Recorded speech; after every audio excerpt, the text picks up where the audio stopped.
Assalamualaikum warahmatullahi wabarakatuh.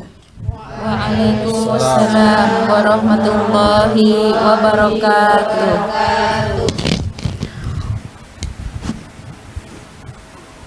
Allahumma sholli wa sallim wa barik alaihi Wa ala alihi wa sahbihi.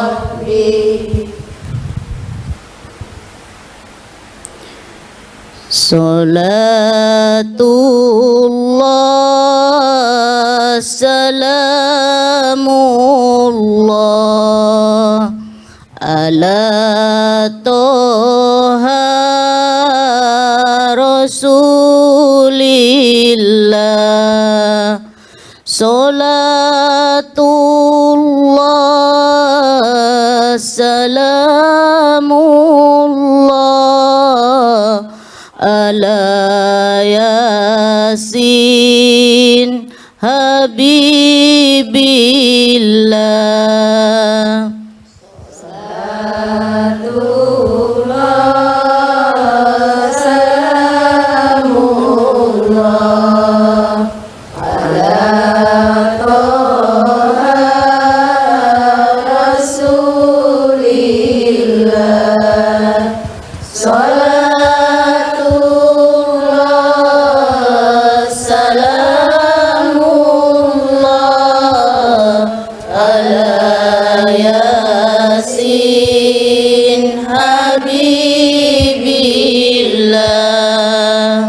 Tawassalna bismillah wa bil hadi rasulillah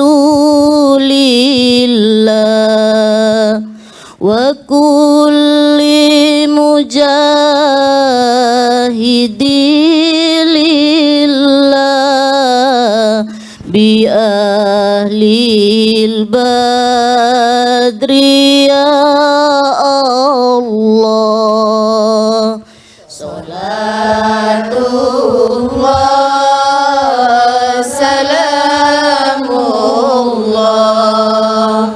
ala toha rasulillah. Salatullah salamullah ala yasin habibillah. Ilahi salimil ummah minal afati wan nikmah wa min hammin wa min ghummah bi ahlil badri ya Allah. Salatullah salamullah ala toha rasulillah. Salatullah salamullah ala yasin habibillah. Ala yasin habibillah.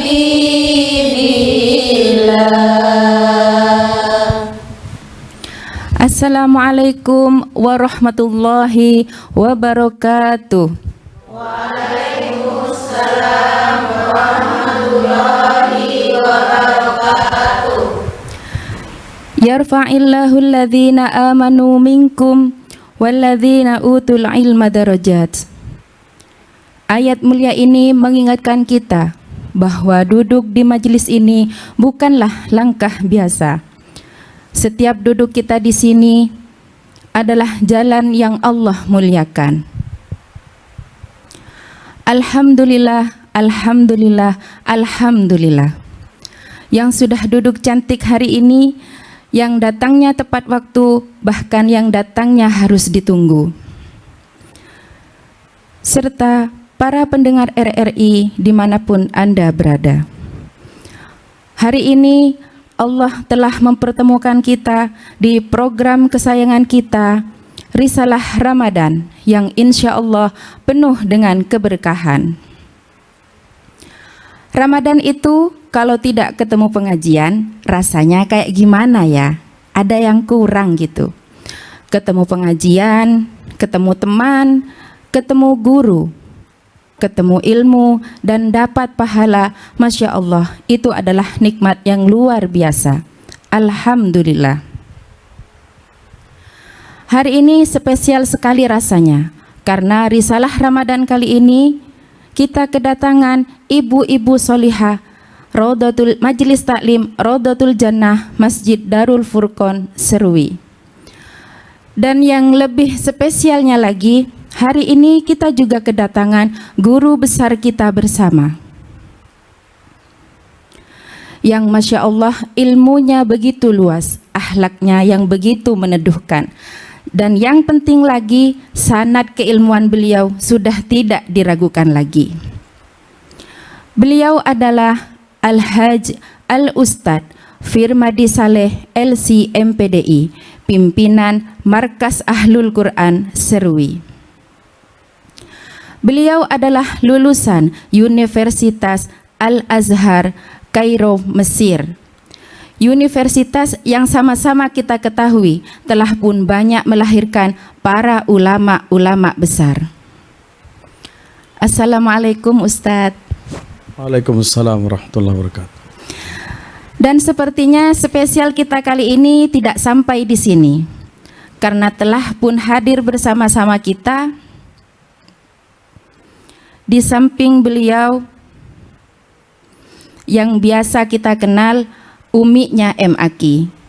Dan yang pasti insya Allah kali ini adalah perdana Ustadz kita akan menyampaikan tausiah didampingi oleh bidadari surganya. Marilah kita sapa bersama-sama Ning Saila Rusid. Assalamualaikum Umi.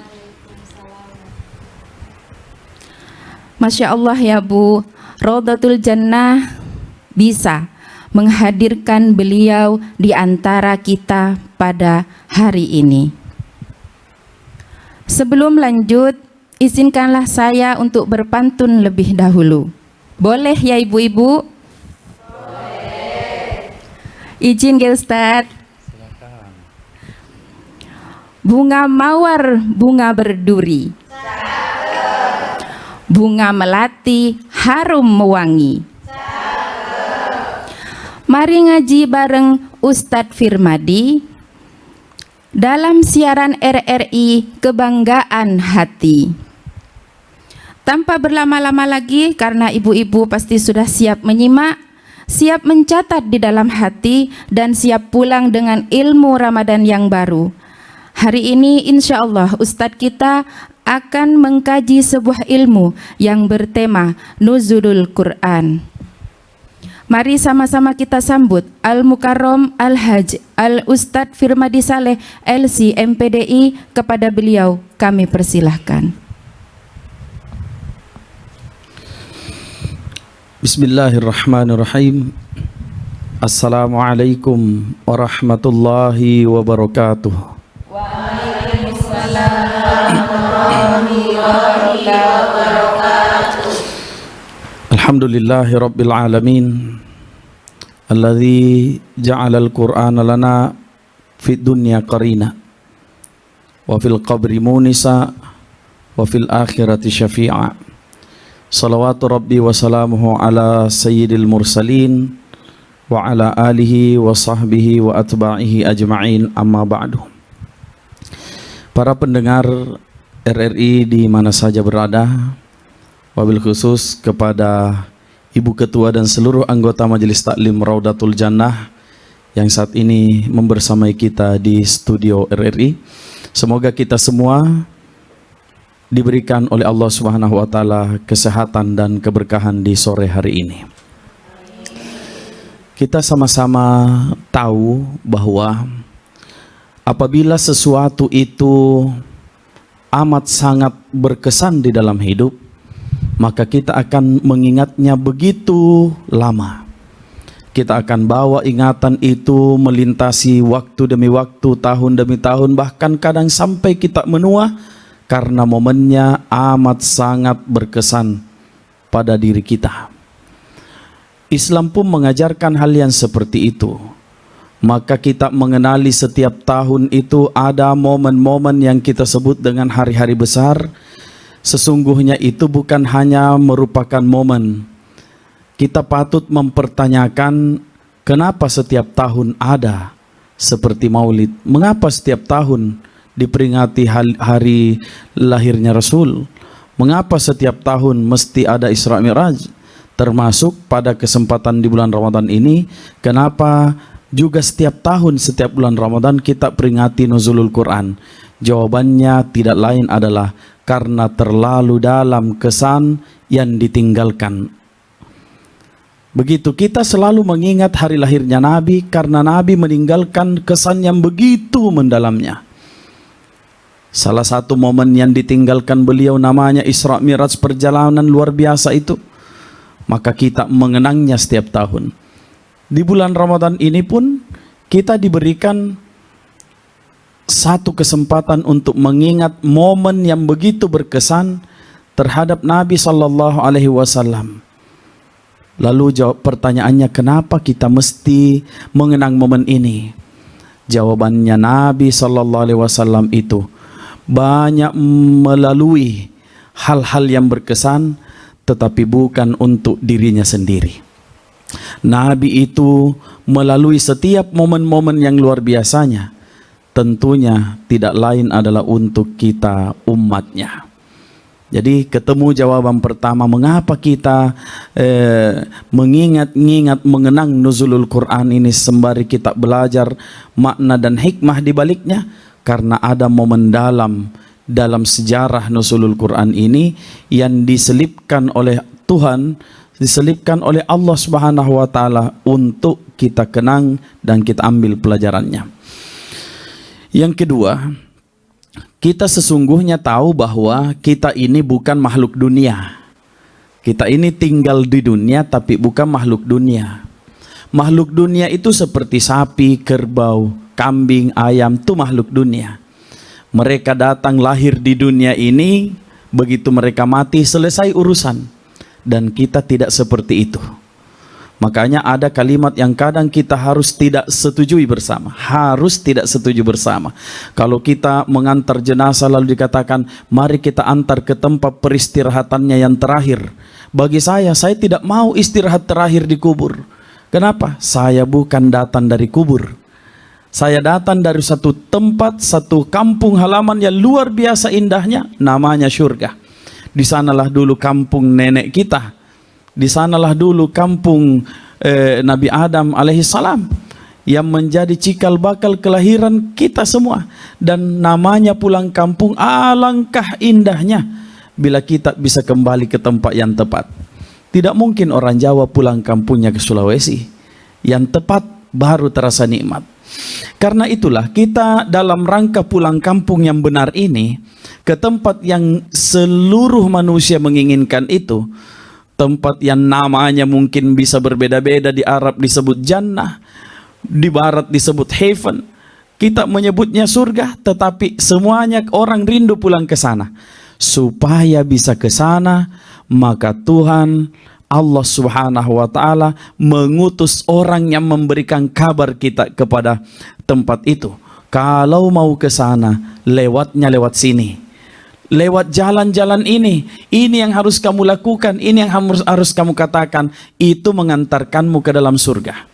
Pertanyaannya, orang yang datang kepada kita itu namanya Rasul. Gimana kalau beliau sudah tidak ada? Maka dari situlah hikmah besar kenapa Allah menurunkan buku petunjuk, yang mana bila Nabi telah tiada, apa yang diajarkannya akan tetap ada. Yang diajarkan itulah yang diterima oleh wahyu, melalui wahyu dari Allah Subhanahu wa taala, yang kemudian dibukukan, disatukan. Ya, tidak kurang daripada di dunia ini ada 100 suhuf, ada 100 buku petunjuk, manual booknya manusia. Dari 100 itu kemudian dibagi-bagi kepada para nabi untuk mereka pakai gunakan pada umatnya. Maka kita mengenal ada di dalam Al-Quran mengatakan Suhufi Ibrahim wa Musa. Itu manual booknya Ibrahim untuk umatnya Ibrahim, manual booknya Musa untuk umatnya Musa. Nah sekarang kita juga punya manual book. Kebetulan buku manual kita nih, buku petunjuk kita ini telah merangkum seluruh buku petunjuk yang pernah ada sebelumnya. Inilah yang kita sebut dengan Al-Quran. Karena itulah, supaya kita bisa menuju kampung kita, halaman kita yang bernama surga, kita butuh tahu jalannya. Supaya kita tahu jalannya, maka kita belajar daripada siapa yang mengajarkannya. Kebetulan yang mengajarkannya sudah tidak berada di tengah-tengah kita, namanya Rasulullah. Maka kita wajib untuk meneladani beliau berdasarkan sejarah hidupnya. Apa yang ditinggalkan beliau, utamanya apa buku petunjuk yang saat ini ada mendampingi kita. Beruntunglah orang yang kepengen pulang kampung, tahu jalan pulangnya dan membaca buku petunjuknya. Dan rugilah orang bila menginginkan sesuatu tetapi mengabaikan buku petunjuknya.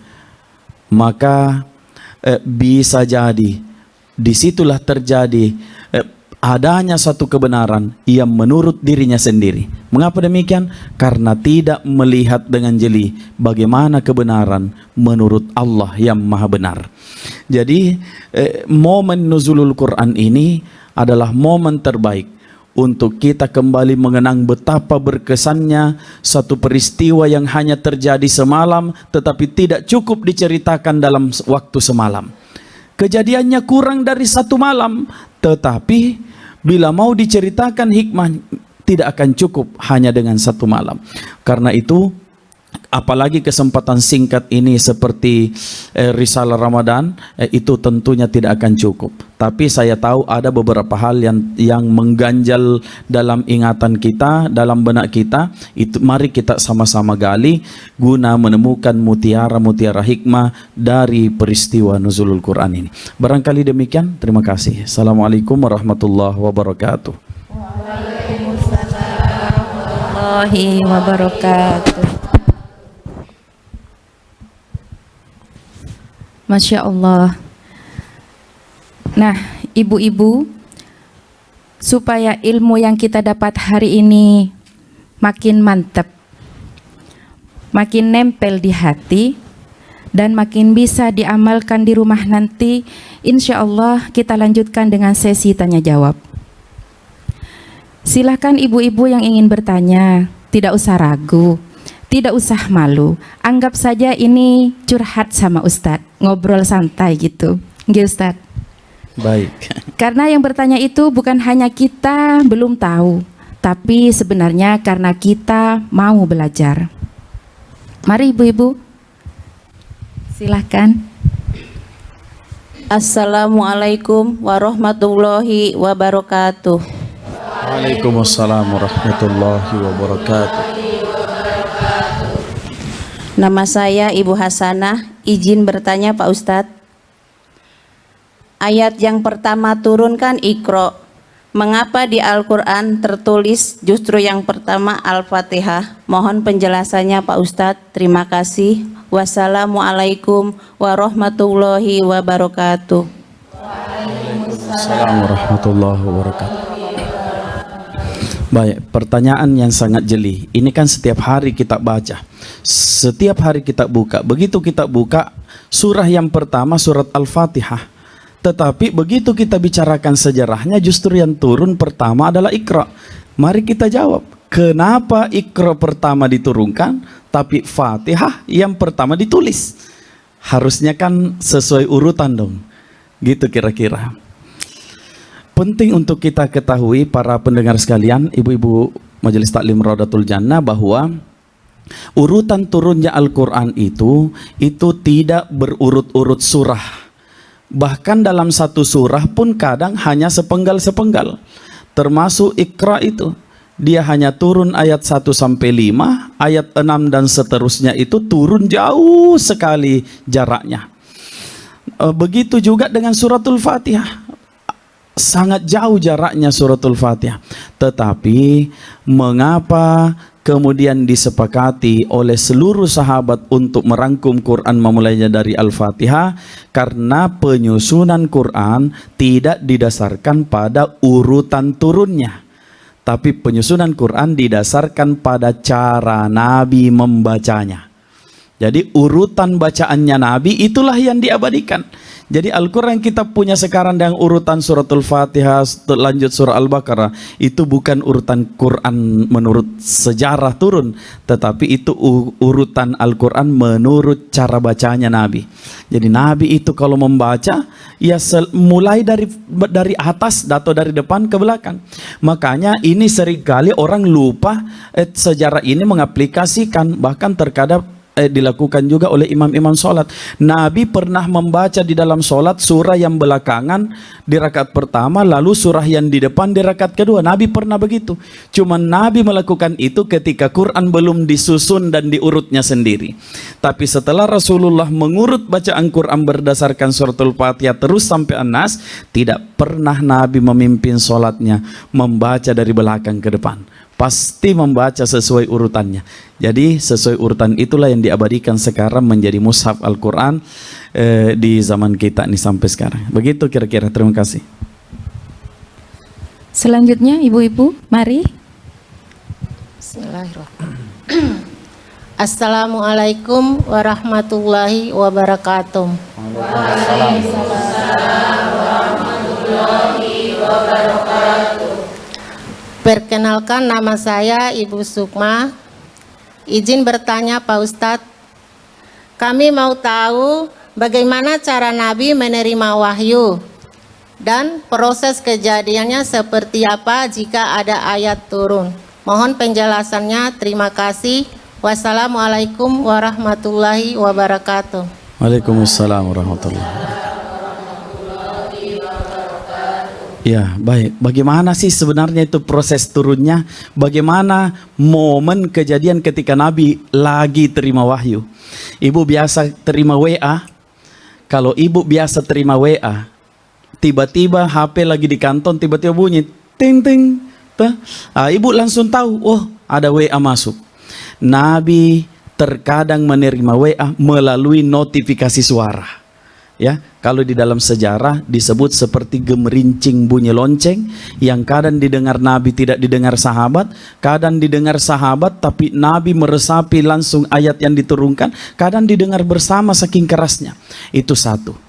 Kemudian yang kedua, ada kalanya Nabi menerima ayat itu, menerima wahyu itu ru'yatus shadiqah, yakni turun diberikannya melalui wahyu yang benar. Seperti mimpi yang tidak seperti mimpi yang kita alami, tetapi mimpi yang terang benderang dan sangat nyata, sangat meyakinkan. Begitu. Dan ada satu yang unik.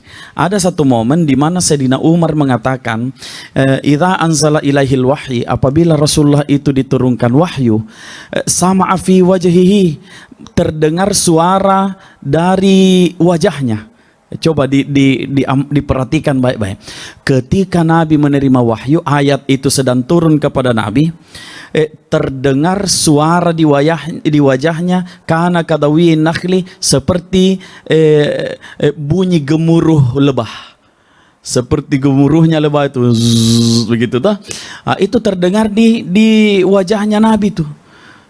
Terus sahabat semua terdiam, Nabi terdiam. Setelah Nabi terdiam, beliau berdiri. Setelah beliau berdiri, beliau berbalik menghadap kiblat, mengangkat tangannya. Lalu beliau mengatakan, amin ya Allah, amin ya Allah. Kira-kira begitu. Nah, hadapnya para sahabat ini kalau terjadi sesuatu pada Nabi tidak langsung ikut campur. Diselesaikan peristiwa itu, lalu Umar tanya, kenapa ya Rasulullah? Tadi engkau ngalamin apa gitu? Kenapa tiba-tiba wajahmu berbunyi seperti gemuruh lebah? Kata Rasulullah, baru saja aku diturunkan 10 ayat yang paling berat dari seluruh ayat yang pernah aku terima selama ini. Sampai-sampai saking beratnya seolah-olah jasadku ini tidak mampu untuk menanggungnya itu. Nah, apa 10 ayat itu? Itulah surah Qad Aflahal Mu'minun, surah Al-Mu'minun ayat 1 sampai 10 itu. Jadi bermacam-macam modelnya Rasulullah itu menerima wahyu. Ada kalanya wahyunya didatangkan kepada Rasulullah dalam bentuk ketemu Jibril, yang mana Jibril ini sedang cosplay jadi manusia, sedang dalam penampakannya manusia. Dia dilihat juga oleh sahabat-sahabat yang lain. Oh, Rasulullah lagi punya tamu. Oh, Rasulullah lagi ada bicara dengan orang. Dilihat oleh sahabat. Cuman sahabat tidak tahu kalau itu adalah Jibril. Dan ada kalanya wahyu itu diterima justru di dalam pengalaman spiritual yang hanya Rasulullah SAW saja yang mengetahui.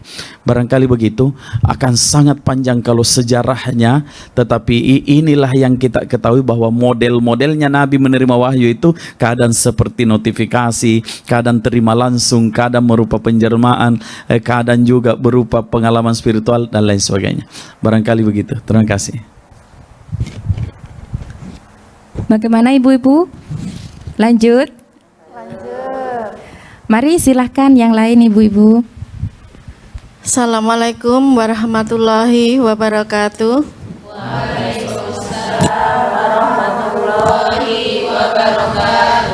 Nama saya Ibu Suranti. Mohon izin bertanya Pak Ustadz. Yang ingin saya tanyakan, di dalam surah Al-Qadar Allah menurunkan Al-Quran di malam Lailatul Qadar. Di malam Lailatul Qadar yang kita tahu kan di akhir Ramadan. Tapi kenapa peristiwa nuzul Quran atau peringatan turunnya Al-Quran justru diperingati tanggal 17 Ramadan? Itu saja Pak Ustadz. Terima kasih. Wassalamualaikum warahmatullahi wabarakatuh. Waalaikumsalam warahmatullahi wabarakatuh. Rupanya ibu-ibu Majelis Taklim Raudatul Jannah ini orang-orang yang agak kritis di dalam melihat ajaran agama. Penting untuk kita ketahui bahwa kalau memang Quran turun di malam Lailatul Qadar dan Lailatul Qadar ada di malam akhir Ramadan, kenapa justru malam turunnya Quran diperingati di tanggal 17? Ini kan membingungkan ini. Kok kayak kontradiksi? Ya.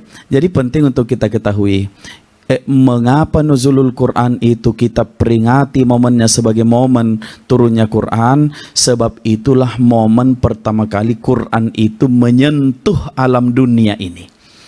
Quran itu diturunkan ke dunia ini, yang mana sebelumnya Quran sudah turun jauh sebelumnya, yakni dari sisi Allah dikumpulkan, diturunkan satu kaligus, jumlatan wahid, dan sekaligus langsung 30 juz turun ke Lauhil Mahfuz. Dari sisi Allah ke Lauhil Mahfuz. Dari Lauhil Mahfuz ini, dari sisi Allah ke Lauhil Mahfuz, inilah yang diturunkan pada malam Lailatul Qadar. Kemudian semuanya Al-Quran itu diletakkan di Lauhil Mahfuz, lalu diturunkan secara beransur ke dunia sesuai dengan peristiwa yang terjadi. Jadi sebenarnya Allah tuh sudah tahu bahwa kelak nanti Nabi Muhammad akan ada kejadian begini. Kalau pas lagi kejadian begini, saya turunkan ayat ini. Nanti lagi ada kejadian begini, saya turunkan lagi ayat ini. Begitu dicicil berdasarkan kejadian-kejadiannya. Kebetulannya kejadian pertama kalinya turun itu di 17 Ramadan. Maka kita mengenang momen itu karena momen pertama kali. Semua yang namanya pertama kali pasti berkesan. Begitu kira-kira. Masya Allah. Lanjut ibu-ibu. Masih? Assalamualaikum warahmatullahi wabarakatuh.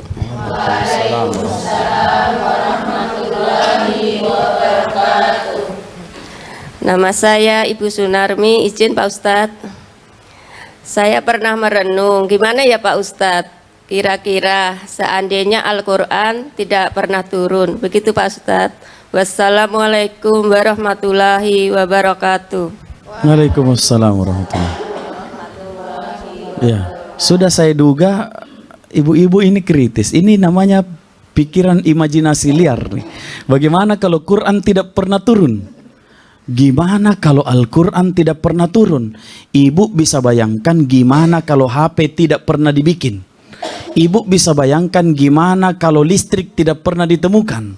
Ibu bisa bayangkan gimana kalau seluruh yang ada di depan kita ini tidak pernah ada? Maka kita akan berada stagnan di satu zaman yang mana di zaman itu kita akan masih begitu-begitu saja.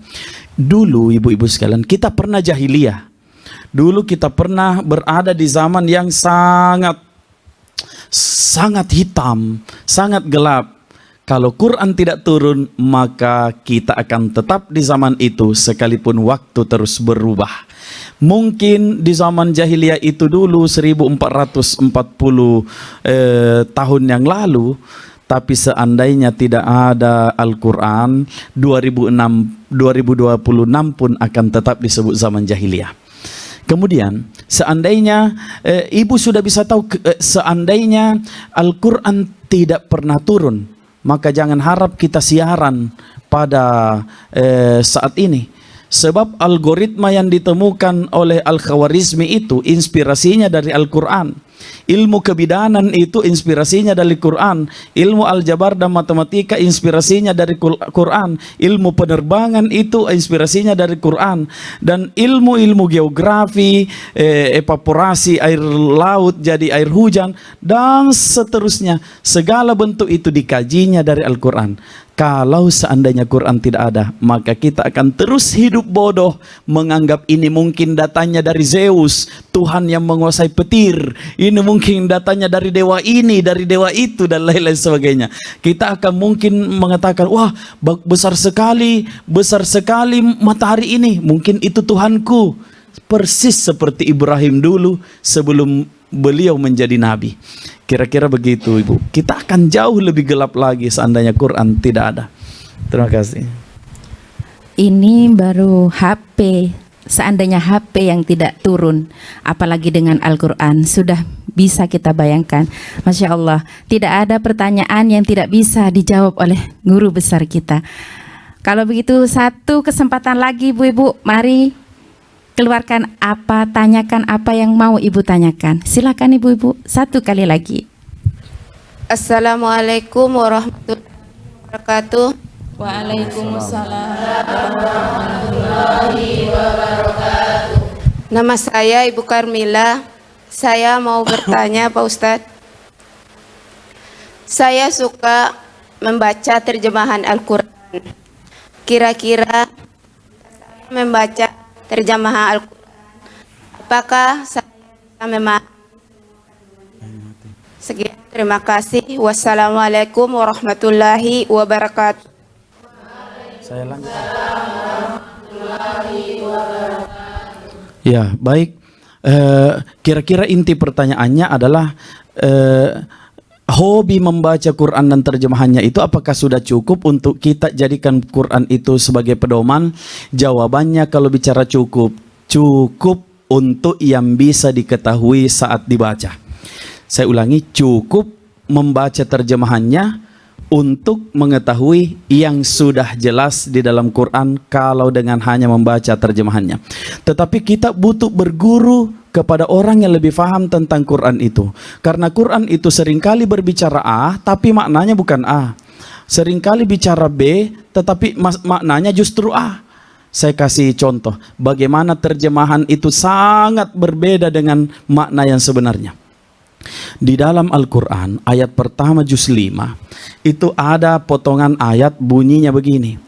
Famastamta'tum bihi minhunna fa'atuhunna ujurahunna faridah. Apabila engkau telah selesai menggauli seorang wanita, maka sempurnakan pembayaranmu untuknya. Kira-kira kalau kita ditanya, pekerjaan apa ini? Apa kira-kira pekerjaan apa? Kok ada pekerjaan di dalam Quran disebut apabila engkau telah menggauli wanita, maka sempurnakan pembayaranmu kepadanya. Bila ibu membaca Quran secara terjemah, ibu akan menyangka kira-kira pekerjaan ini adalah kupu-kupu malam. Karena bunyi ayatnya begitu dan itu terjemahannya begitu. Kalau selesai berhubungan bayar. Begitu. Dan tidak mungkin Quran mengajarkan yang seperti itu. Tapi terjemahannya ya begitu. Nah, gimana kita mengetahuinya? Carilah orang yang benar-benar faham dan mampu melakukan penggalian mendalam terhadap Quran. Karena maknanya bisa berbeda.